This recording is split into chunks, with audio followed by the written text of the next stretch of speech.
Shuna qiling, birov kelib siz bir tepsin, shuna 3 sekund ushlaveradi, bo'ldi, keyin video tarqab ketadi.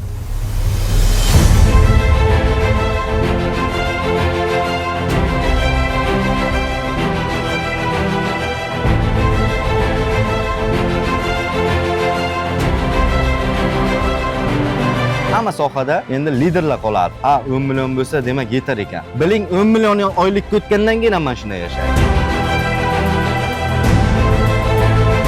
Qimmat sotish uchun qanaqa texnikalarni O'zbekistonda ishlatish kerak? Bachkanalik juda ham kuchayib ketdi. Ana katta rahbar hop deb o'tiribdi. Ana narx sindirish, televizorlarda, ana ularda narx sindirish mana bunday bo'ladi. Yo, nimasi buni $150? Masalan, $30 da ham bor-ku. Haligi ozgina tushunchasi bormi? Endi shu do'konni elitliroq qilib, Shunaqa narsa bor.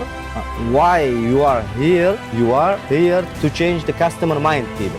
Klientni fikrini o'zgartirishing uchun sen sotuvchisan deydi. Point deb, masalan, televizor bemalol ishlab chiqarsalang bo'ladi.